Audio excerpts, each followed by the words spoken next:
Telugu story time for kids official. ఒక పేద బుడతడు, ఒక పాత టోపీ, కానీ దానిలో మాయాజాలం ఉంది. కానీ అది ఒక నిబంధనతోనే పనిచేస్తుంది అంట. ఇదేంటో తెలుసుకోవాలంటే కథ పూర్తిగా విందాం. అనగనగా ఒక చిన్న గ్రామంలో చిన్న పాపయ్య అనే బుడతడు ఉండేవాడు. అతని కుటుంబం చాలా పేద. పాపయ్యకు కొత్త బట్టలే లేవు. స్కూల్కి కూడా చెప్పులు లేకుండా వెళ్ళేవాడు. కానీ అతడి మనసు మాత్రం చాలా పెద్దది. సంతోషంగా అందరికీ సహాయం చేసేవాడిగా ఉండేవాడు. ఒకరోజు పాపయ్య పొలాల వెంట నడుచుకుంటూ వెళ్తూ ఒక పాతబడిన బీరువా దగ్గర టోపీ కనిపెట్టాడు. అది మామూలు టోపీలా కనిపించలేదు అతనికి. మెరిసే నూలుతో మధ్యలో నక్షత్రపు గుర్తుతో ఉంటుంది. పాపయ్య టోపీ పెట్టుకుంటే ఒక్కసారిగా మాయ జరిగింది. ఒక నిన్నటి బండరాయి కొత్త పాదరక్షకులు అయ్యాయి. పొలం పక్కన ఉన్న కరటం కూల్ డ్రింక్ అయింది. టోపీ ఆలోచనల్ని నెరవేర్చుతుంది. పాపయ్య ఆశ్చర్యపోయాడు. అదే సమయంలో ఆ టోపీ లోపల ఒక చిన్న స్వరం వినిపించింది. ఈ టోపీ నీకు కావాల్సిన దాన్ని ఇస్తుంది, కానీ అది మంచి మనసుల కోసం మాత్రమే పనిచేస్తుంది అని.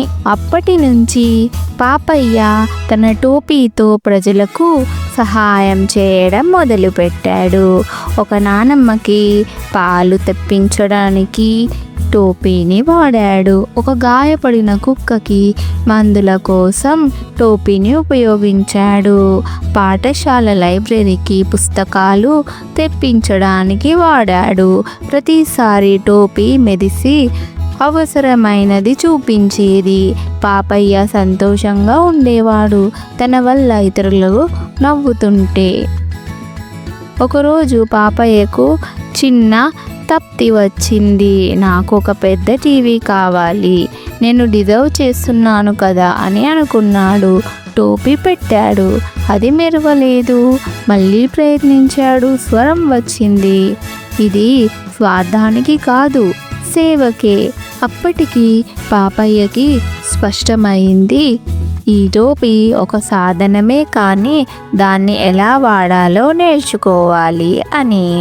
పాపయ్య మంచి పనుల వల్ల గ్రామం మార్పు వచ్చింది. పిల్లలు పాఠశాలకు వచ్చేలా అయ్యారు. పెద్దలు బడి పిల్లలకు పాఠాలు చెప్పడం మొదలుపెట్టారు.